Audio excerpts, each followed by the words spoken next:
you hear us? Even if we can't hear you. All right, that's cool.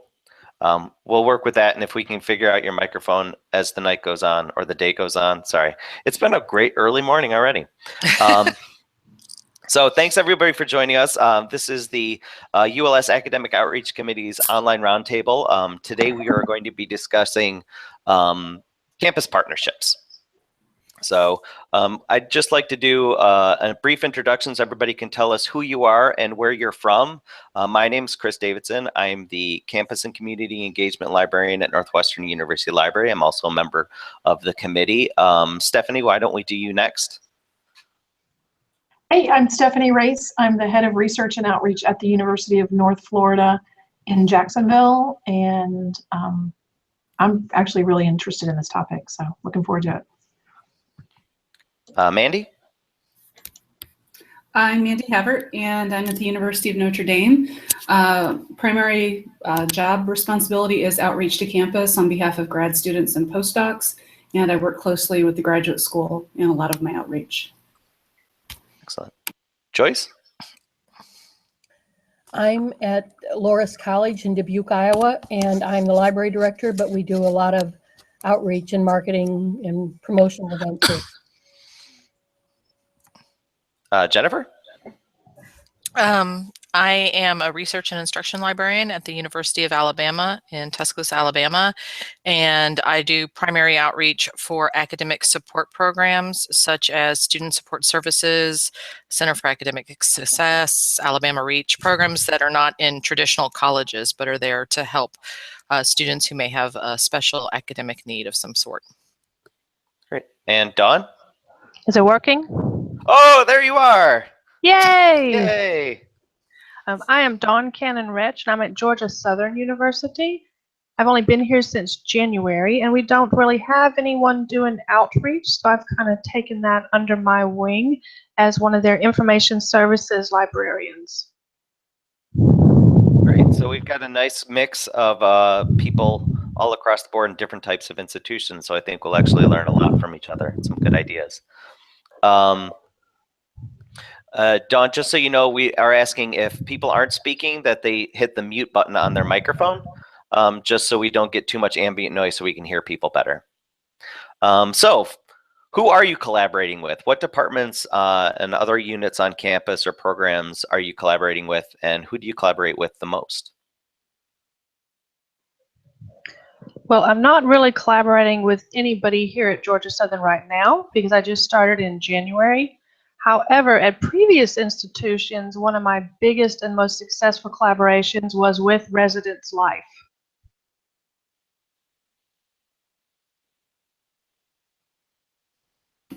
Can you say more about that, Dawn, as far as what the programs were or the collaborations and how they worked out? Yeah, we had a colleague had made a very interesting off-the-cuff comment pertaining to our student workers, and she said, you know, once the students get to know us, they're fine asking questions. And so we had thought, who works closest with some of our students, and the RAs simply came to mind.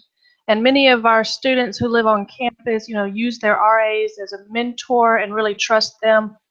So we wanted to get in on the mandatory RA training that we knew they were all subjected to in the fall as the semester began. And I went to Res Life and asked if we could be a part of the program and help train them, and they were thrilled, actually. There was no effort in making the partnership because they were thrilled to have help. Now, however, when we looked at their schedule, we knew immediately that we could not subject these poor students to yet another sit down, listen to a group of grown-ups basically lecture and talk to them. So the decision was made to make these training sessions very social and entertaining and something that would get the students up and active. So one year we ran a murder mystery dinner theater, and we actually took a script and rewrote it so that information about the library was conveyed during the script.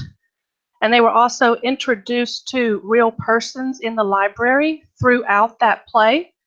And then, of course, they got to get up and walk around and ask each of the librarians questions in the throes of the game and try to solve the mystery while they did that. And a couple years after that, we started running one of the zombie apocalypse games, very popular a few years back.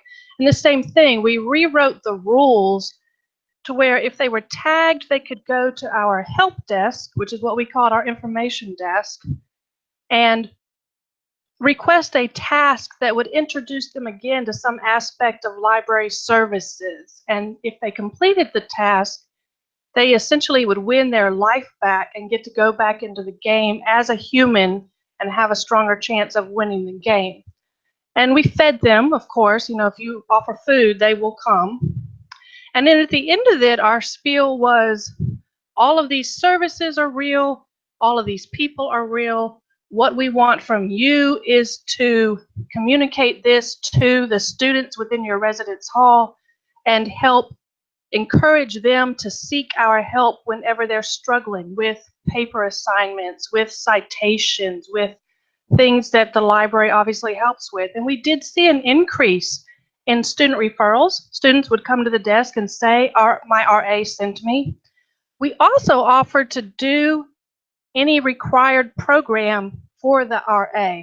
They were required to give programs within the semester, and a certain percentage of those programs had to be academic in nature. And we told them, look, we'll come to a program for you completely free, just give us notice. And we saw they took us up on that as well. I went several times during the semester to various dorms and gave programs on a variety of topics.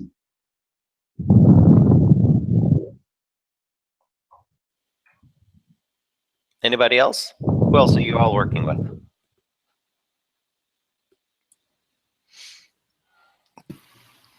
Well, I mentioned in my intro that I work closely with the graduate school.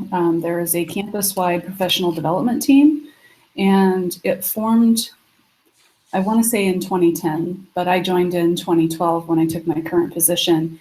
And originally it was formed to reduce the likelihood that there would be duplicate programming offered on campus. So if the libraries was offering a research support program, making sure that you were coordinating with the Writing Center or Academic Technology or the Teaching and Learning Center on campus. And so I have a natural cohort of collaborators with whom I work. I think the primary one is the University Writing Center. And we offer a senior thesis writing camp to support juniors and seniors who are doing their academic capstone, whether it's a research paper or multimedia, et cetera. It's a week long during fall break. And then our graduate students found out that this was being offered. So they said, hey, what about us and our theses and dissertations? So that's become one of our showcase programs. But it really does hinge on the collaboration with the University Writing Center for the programming and the support for goal setting and goal review on a daily basis during fall break and spring break. Can you talk a bit about your the week-long program and like how you get participation and what kind of participation you get and what it looks like? Yes, so we in the libraries, we started out collaborating on funding it, but right now the library funds the camp in total each fall and spring break, those week-long camps. And so what that looks like as far as the outreach piece, the first year that I started working on this, I was using the graduate school's registration system for workshops, and it had no capping or waitlisting capability. I had 40 seats that I could offer to graduate students, and I had more than 70 signups. So it went a little gangbusters because I really pushed the marketing with administrative assistants in the graduate programs and through newsletters that were just emerging. And now the camp is fairly marketing itself, but we've had to revisit the admission to the camp a little bit. So I offer 40 seats in spring and 30 in fall to graduate students because we have 30 seats for the undergraduate senior thesis camp that happens at the same time. We get less traction with that senior thesis camp, even though it was the original camp that was successful. But we do have a university-wide news service for students, and so the announcement about registration goes out in that for the seniors. And then the graduate students, it's actually an application process where I prioritize based on where they are in their program, as far as have they proposed and defended their dissertation proposal,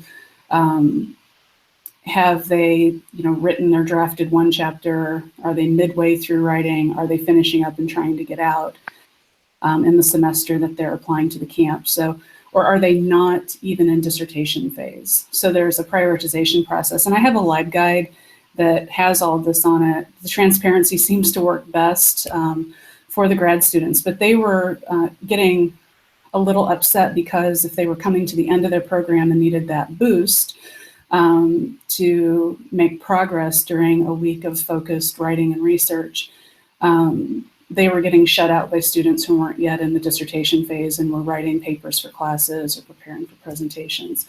So once the grad students got into the camp, then there's been a lot of word of mouth, and we actually do department or program-based camps now, the Writing Center and the libraries. So our theology department on campus for their fourth-year students, which are pre-proposal or post-proposal defense at that point, they have a mandatory week-long camp that they go through. The College of Arts and Letters now is starting a professional seminar that will have a dissertation camp at the beginning of it for students at the same phase, that post-proposal defense, because the College of Arts and Letters is really focused now on getting their students out as quickly as possible so that they're not 7, 8, 9 years deep in their program and stuck with that dissertation writing process. So that's been really successful. Some of our other programming, not so much, which was why I was interested in what Dawn had to say about the residence hall outreach.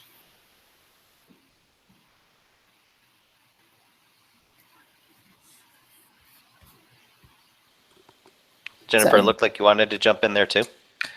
Oh, yeah, I was just writing down some notes actually. I work primarily, the focus of my work is with these academic support programs. I got started with Student Support Services. Student Support Services is a TRIO-funded, grant-funded program from the U.S. Department of Education. And they have about 200 students, and they have to demonstrate, usually they have to tick like 2 boxes, like registered with the Office of Disability Services, first-gen student, maybe coming in as a conditional admit because of low ACT scores, or they can be in a high demand major like nursing or pre-med or engineering. So they need that extra support. And I started by teaching academic potential classes. Most universities have them, like how to be a college student, and they would come to the library and I would do the one-day library, the one-shot session for them. And I got to talking with some of the academic counselors, and I said, we can do more than just one-shot instruction, and we can do more to help these students, because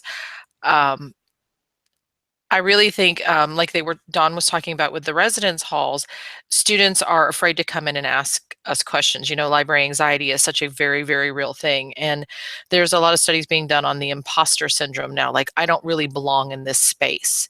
And I think for students, especially if they're coming in as a first-gen student or a conditional admit, they may not feel like their voice is welcomed or wanted in that space.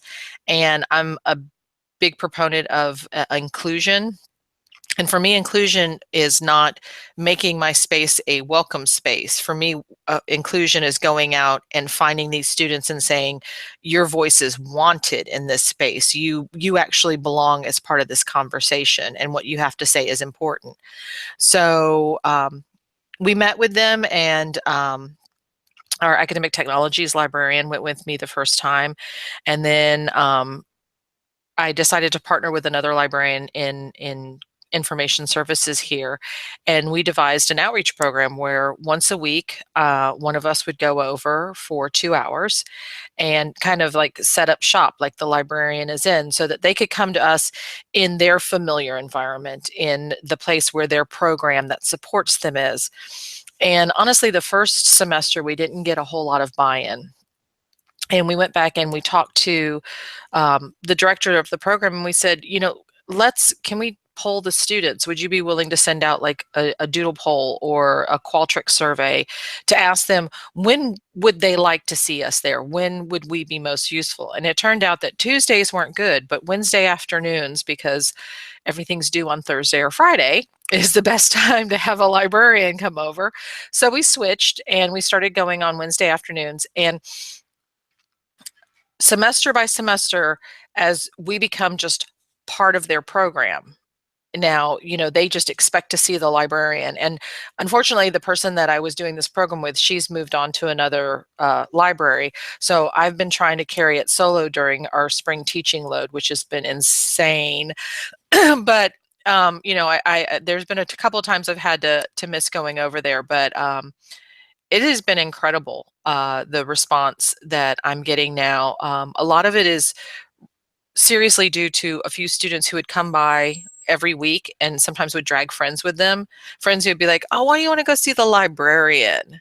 But then that student got a really great internship because he spent a lot of time working with me on doing his elevator talk or doing his, you know, writing thank you notes to the people that he did his internship interviews with.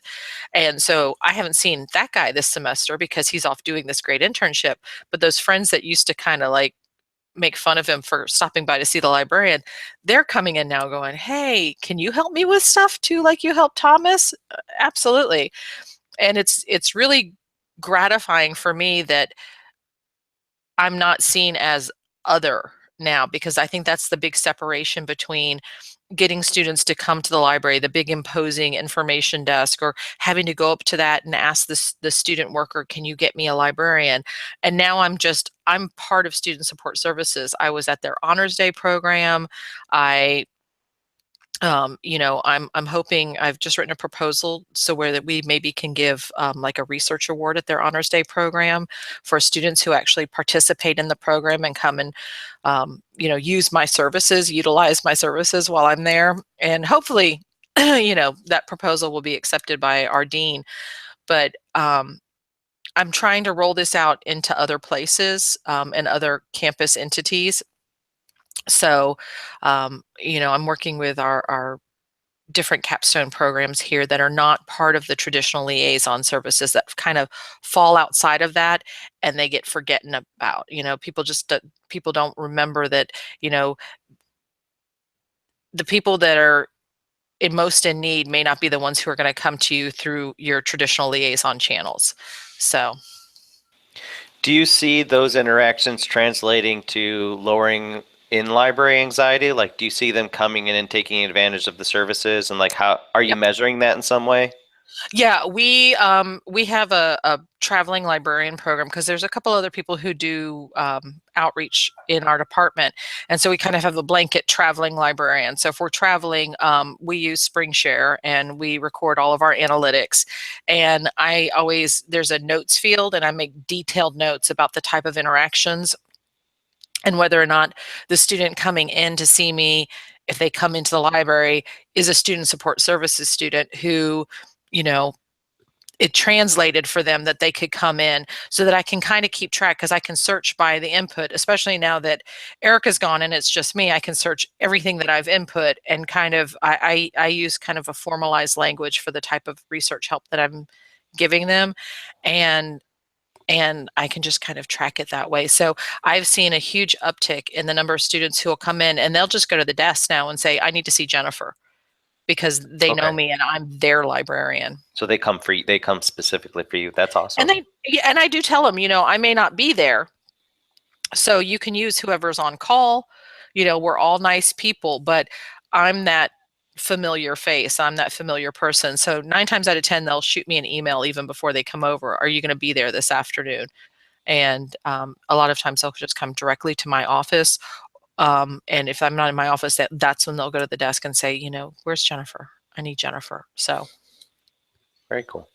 Mm-hmm. Joyce, do you have anything? Anybody that you're working with? We've done smatterings of all kinds of things. like we've worked with the Writing Center, we've worked with Campus Ministry since we're a Catholic institution. But this year, for the first time, we kind of did a proactive thing and got together with other people who plan events on campus. We invited them all to a meeting, and we talked about ways that we could partner with those groups.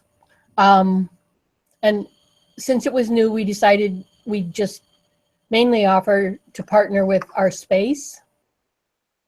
And so that's one of the things that we're doing right now. But we're kind of in a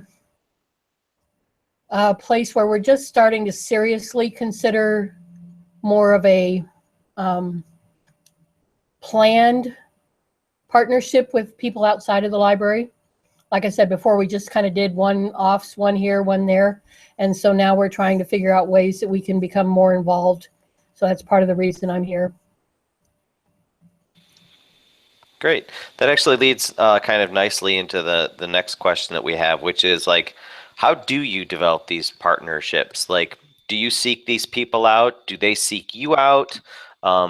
Was it just by chance that you kind of came across each other and decided to start working together on something?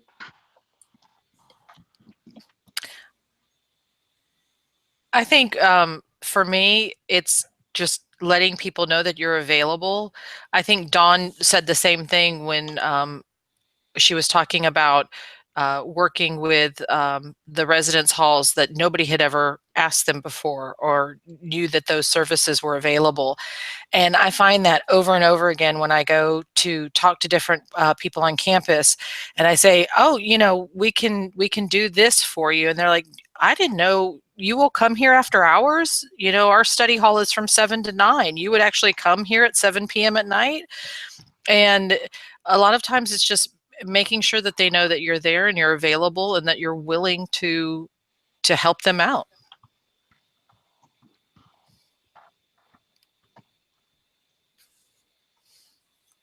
I would agree with that too. And in our experience at Northwestern, we have what we call an engagement team, which is 3 people that most of what our job is outreach and student engagement in various levels, undergraduate, community, and graduate. And we kind of actually just went through the university organizational chart and picked out departments and programs that fall outside the traditional liaison model and say, we can probably do something for them. We can probably do something for them. And contacting a departmental assistant or assistant director and setting up a meeting in their space and saying, this is what we do. What do you do? And how can we kind of help you do what you're, help you in your mission with your students? Anybody else thinking about the ways that they've built their partnerships? So for my part, I try to keep abreast of any new programs that are developing. And I'm fortunate that we have many subject librarians who can do the same with us. The College of Arts and Letters here on our campus instituted a graduate student support program called 5+1. So for students who commit and complete their PhD program in 5 years, receive support for a postdoctoral transitional year. So that +1 is a postdoc that will help them have time to look for a job, do publishing, do presentations, and other professionalization sorts of things. So I've reached out to the associate deans in that program to ask what they would envision the libraries doing to support the postdocs who are coming out of or are a part of this program. They're not like a traditional postdoctoral fellow in that they're not working 40 to 50 or more hours a week on focused research or outputs like a traditional postdoc would. But they're working on that professionalization piece is what I've been able to ascertain. And so I'm asking the questions about how can the library intersect. And so that's keeping my ear to the ground about new programs is one of the best ways that I've found to connect with others on campus and form those relationships.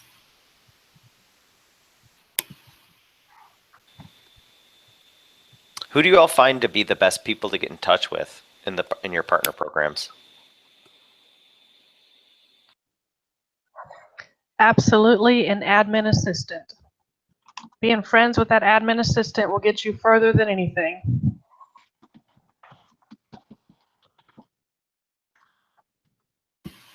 I concur with the admin as being the best entree. So my appointment, I've only been able to really connect with one of the associate deans, and that was because the admin assistant, I think, pushed that meeting because she saw the value in supporting the students in that program. Otherwise, I use my colleagues that are in the graduate school for some of that connectivity because they can do a more formal handshake with some of the people that they are already invested with on campus. So what are some of the benefits you all feel the library has gotten out of these partnerships, these services, programs, interactions that you have with these different campus partners?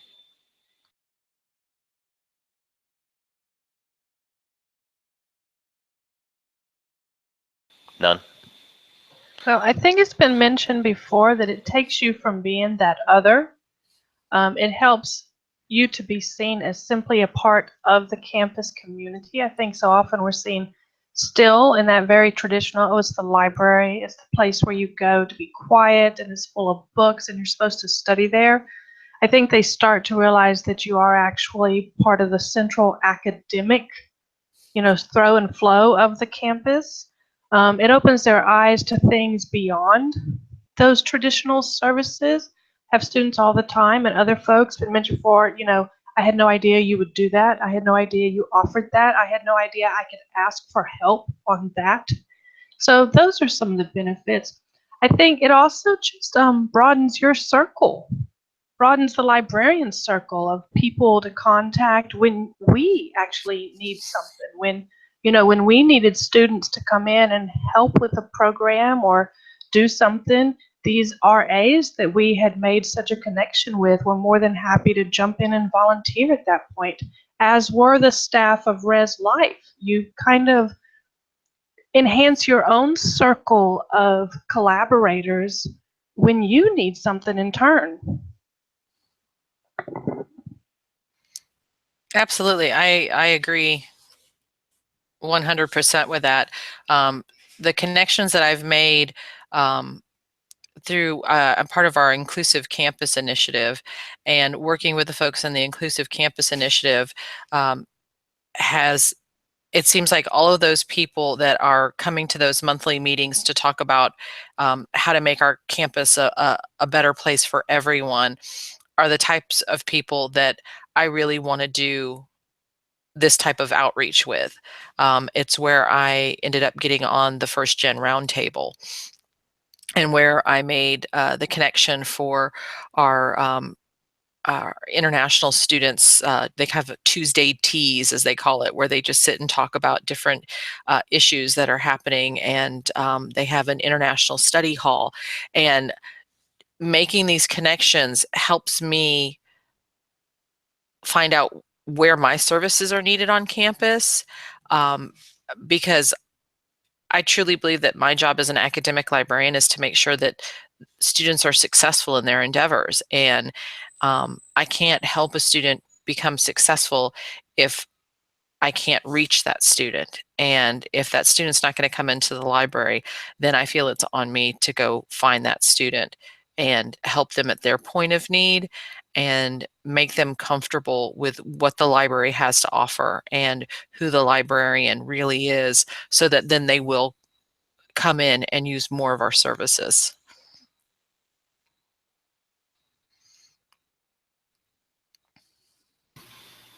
I agree with everything that Dawn and Jennifer have talked about. Those are some of the very high points of what comes back to us in the library. The other thing is I've been able to connect with our graduate student union, and we have library advisory panels of undergraduate students and graduate students that we host. And it helps to complete the conversation. So if we have concerns, we're going through a phased renovation here in the library, so we can touch. Us too.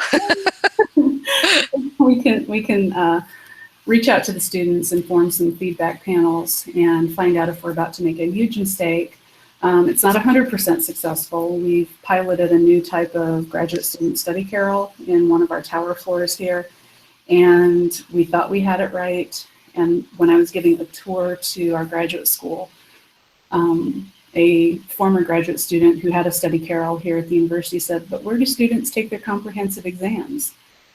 And I said, "Wait, what?" Because that had never come up during the initial conversations about the redesign of those carrels.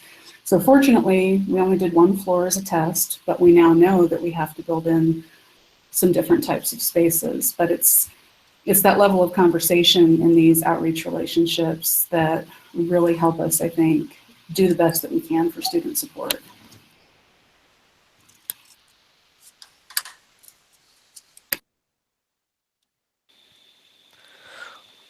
What about inside your library? How does your colleagues, your administration, what is their take on these sorts of partnerships that kind of fall outside of what's been the traditional model of what librarians do and who librarians work with? My position was newly defined when I stepped into it back in 2012. And at the time, it was Graduate Outreach Services Librarian was my title. And I had no fewer than 10 of my fellow subject librarian colleagues come up to me and say, "Does this mean that I don't work with graduate students anymore? Are you the only one working with graduate students and providing outreach?" And I said, "Whoa, no, we all do outreach." But like, you know, the larger percent of my work will be amplifying that and working with you on filling in the gaps where you don't have expertise. I can find resources or fill in myself with that. So, and now after 5 years, that model has flipped a little bit. And when the librarians want to know how to connect with our graduate student audience, they come to me for that information because I've been working with the population specifically as a large unit, not as theology grad students or biological sciences grad students. But they look to this kind of relationship differently now because they know that I've got their back on it. So it's been helpful in that way. Yeah, I always say that there are 3 things that you have to be successful at doing outreach. And, one is the enthusiasm to do it and to be genuine about it because, students can smell if you're fake. If you're just, they will not utilize you for help if they think that you're just phoning it in. And you need, of course, your faculty buy-in from wherever you're working with, whatever entity you're working with, because getting in the door with the admin and then having the faculty say, "Yeah, you're welcome here," is important. But it is crucial that your administration supports you, because I couldn't go outside of the library for 2 hours one day every single week to go sit over at Student Support Services if I was constantly tied to the desk or online chat or, virtual reference of some kind. I couldn't go, like last night I went to Lavender graduation. I couldn't say, "Okay, well, I'm gonna go represent the library at all of these different functions across campus," unless I had the support of my administration who said, "Yes, this is something that's important, and this is something that you should be using your paid time to do, and we're going to support you in doing it." And it doesn't mean that they support everything 100%. Sometimes when I started talking about doing, for example, the International Coffee Hour, and I went to my direct supervisor and said, "I want to start supporting this, and it's from 7 to 9 every Tuesday night." He says, "Well, you're already doing 2 hours outside of the building for Student Support Services. Maybe you could pilot it and just go for an hour, because that's an hour that, we'll be flexing out for you somewhere else, time wise. So maybe try it and see what kind of reception you're getting before just committing to 2 hours." But it's not a lack of support. It's more of a counseling and a discussion of what's best overall for our department and our library system here at the university. And I think that's really important. You don't want to have just a blank check, but you also really, really need to have admin support.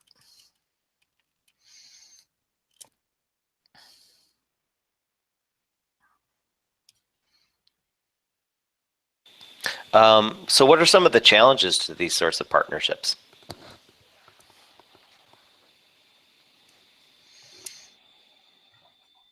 Faculty. Faculty always seem to be my biggest challenge, and buy-in from faculty.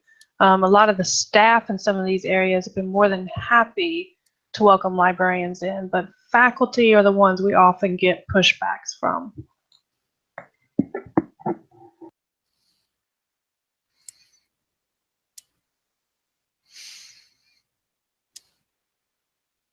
I think faculty not understanding what you're trying to do is, making that understanding happen. For example, student support services, they are completely on board, and I have 100% buy-in from all of them. But in other places, you may have one or two faculty members who think that what you're doing is fantastic, and the rest are like, why is she here? Does she think I'm not teaching how to research? Does she think that I don't know how to do my job? And it's trying to make it clear that we're not there to alter or change fundamentally what they do, that we're there to support whatever teaching rubrics that they're doing, that we want to know what their program is about so that we can support their students and make sure that their students are successful. And yeah, I think you do get pushback when the communication, people get very territorial in academia. They get very territorial. I never noticed. Yeah, and then if they think that you're trying to step on their toes or tell them that they're not doing their job properly, sometimes it's not the message, it's just the way the message is being delivered. And they're crucial campus conversations. There's all the lingo that you read in all of the academic journals about how to make a library a partner, and you read it over and over again because it's absolutely essential.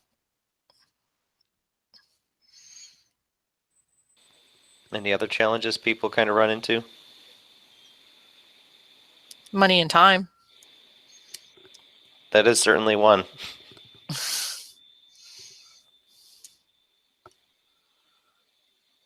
How do you maintain these? Oh, sorry. Go ahead, Mandy. Well, I was trying to figure out a tactful way to put this. So when Jennifer said money and time, it made me think about when you do have a program that you're partnered in, and that partnership kind of tips one way, where the library is lifting a lot more than perhaps they ought to be. And so the partnership actually, I don't want to say it gets vacated on one end, but there definitely is more heavy lifting that happens on one partner or another sometimes, and that can be a challenge.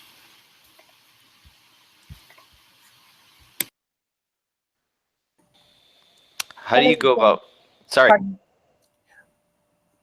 One of the things that we found when we were talking to people at our meeting was that none of us have a set timeline or deadline for making all of the events that we do.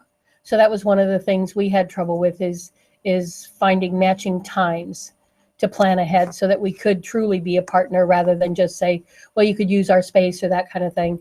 So that's one of the things we're going to be working on this year, is figuring out a better time to try and match up with some of the events and some of the things that are going on.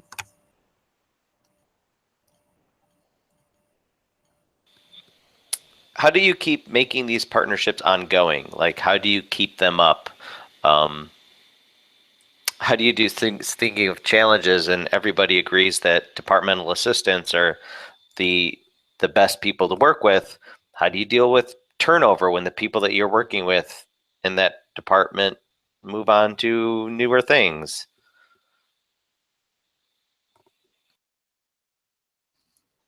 Well, in some cases, you hope the person who's leaving has given a good word to you for the person coming in, especially if it's one of those rare transitions in academia where that person had an opportunity to come in, right under the other person, and maybe receive some training from the other person.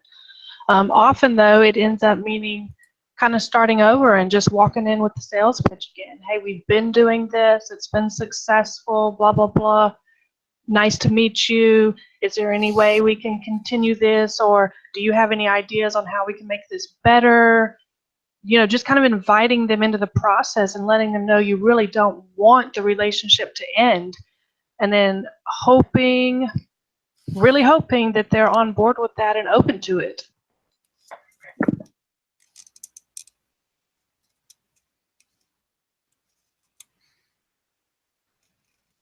I think one of the hardest things for us to do when we develop a program or initiate a program is to let it go when it's not working.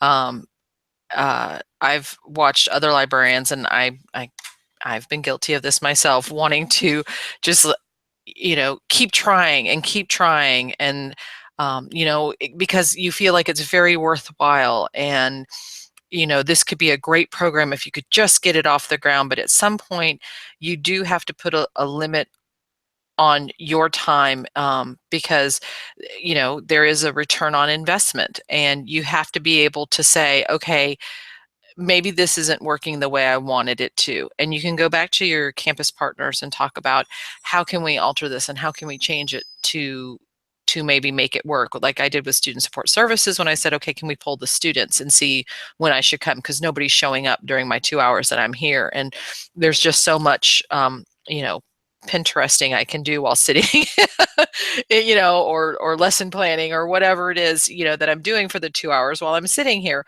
But also, I think we need to be flexible and adaptable, because programs aren't going to stay static, and the people aren't going to stay static either. And we need to be able to, just like we adapt when we teach, that we adapt the way that we teach, how to, analyze information to, a certain instructor's personal theme for their class or whatever. We need to be able to adapt our outreach as the programs and the needs of the students change, whether it's with technology or challenges that they're facing, political influences, the university culture as it changes.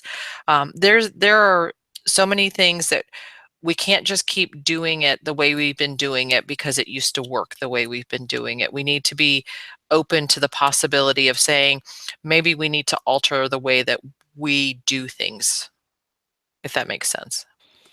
Oh, it does. And I think it's so true. We used to work in a similar situation to your outreach. We would do a pop-up library because we were working with Res Life, figuring like, this is a great way to do it. And like, we tried it in different ways.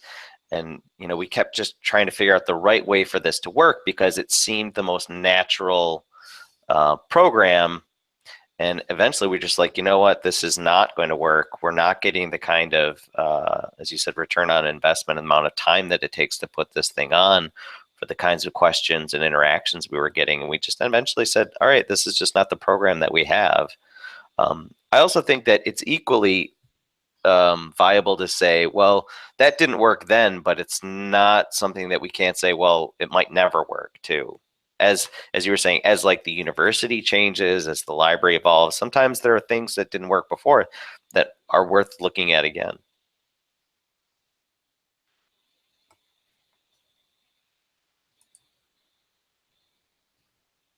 How do these programs support your outreach goals?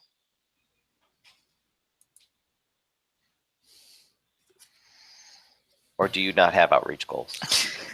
So my primary outreach goal begins each year with orientation. I offer general orientation sessions for anyone on campus who is new, but in specific, I'm embedded in the graduate schools, new student orientation, and the international student orientation. And when I first started doing the programming, I thought, this needs to be highly impactful, and it needs to be fantastic and a magic show, and I need to tell them everything that they need to know about the library. And I got reset by my program chair, who is the person formerly responsible for this kind of outreach work. And she said, all they need to know is that they can come to the library and get help. And she said, if you can get them to remember just a little bit more about the type of help they're looking for, then that's okay.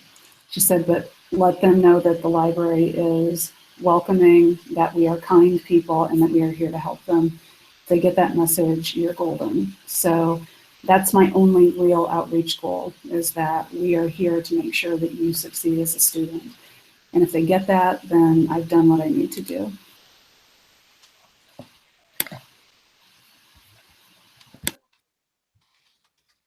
I agree with your goals.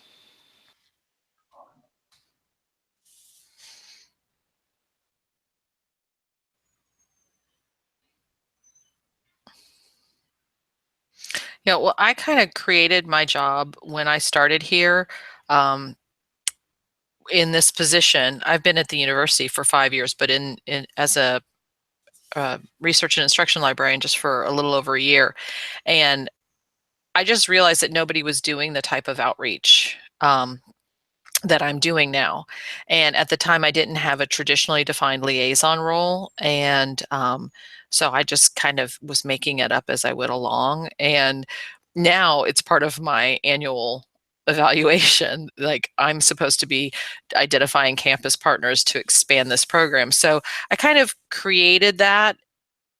And I don't regret that I've created that, but it puts a lot of pressure to, I mean, there's only so many different campus entities that one person can work with. And now I do have 3 different traditional liaison. I'm liaising with the Graduate School for Library and Information Science and 2 different languages. So I have all of the traditional liaison plus all of this other liaison work I was doing.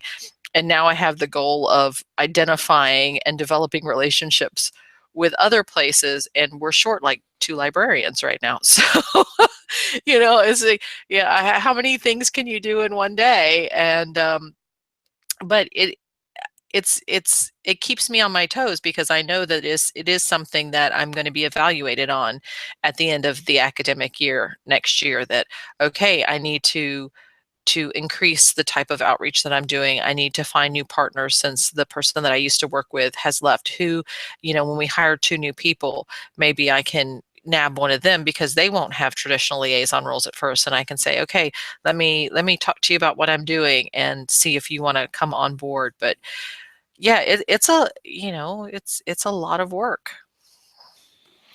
Jennifer, when you were talking earlier, you mentioned the 3 things that you need to have to work in outreach: that energy and excitement. I think sometimes that works against us in that area, because we want to do so much that we will take on so much more than we maybe should to be completely successful. Yeah, I always joke that my Twitter handle is we used to be overcommitted Jen, because I have a hard time saying no. So yeah, I totally get that. Yeah. We're nearing the end of our hour here, so I did want to ask our traditional ending question, which is about assessment. How do you assess these types of partnerships and the programs that come out of them, the services?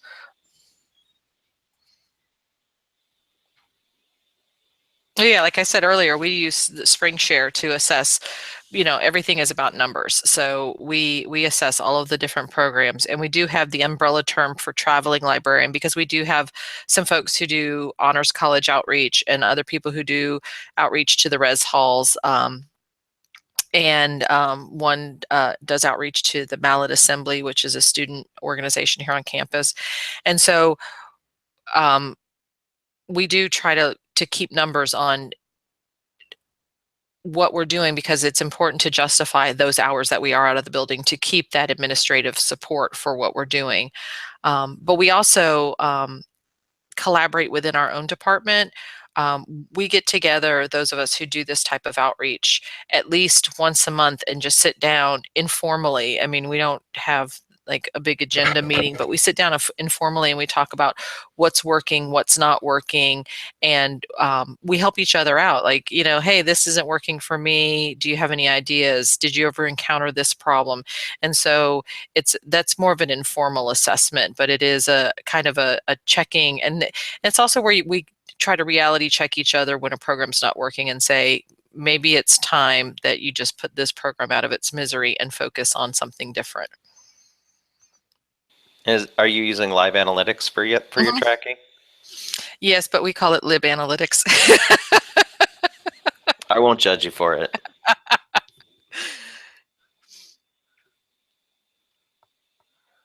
I do conduct evaluative assessments at the end of my program. So there's a extensive survey for those week-long dissertation camps, and there are 2 Saturday camps each academic semester, the month before and the month after that break week.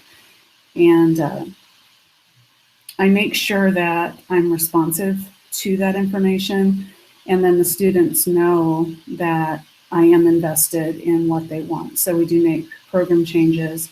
That, again, was how I decided to make an application process versus registration for that week-long camp, just to respond and let the students know, yes, you have a voice, and yes, that voice is being heard.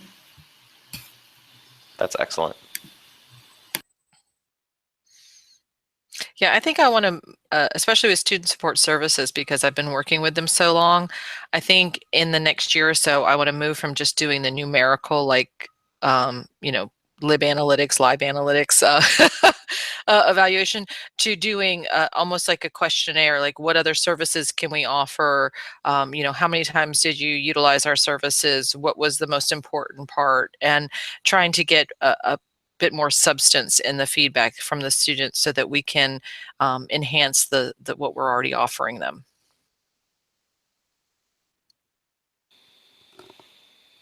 Dawn or Joyce, any brilliant insights on how to assess these sorts of programs and partnerships?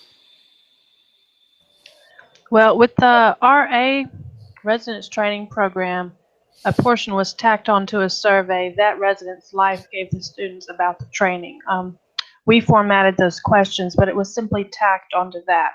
And then, of course, we kept track of any programs that were requested by the RAs, specifically of the librarians, so we knew how many we were given each semester.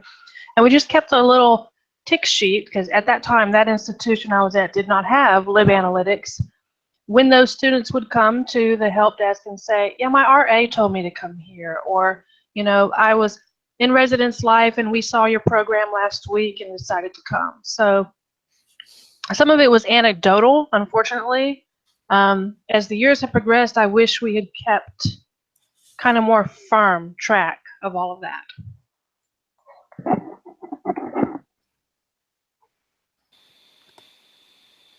Joyce, I saw that you wanted to jump in. Sure. Other than we do some of the same Dawn said, we keep track of if people refer us from different areas, like if our Center for Learning, Center for Teaching and Learning, and if our Office of Disability Services refer students, or if the faculty requires students to come talk to us, we keep track of that kind of thing in our reference desk is called the Research Help Center. So we keep track of that in those statistics. Great. Is there anything pressing that anybody wants us to address in the last minute, the final moment?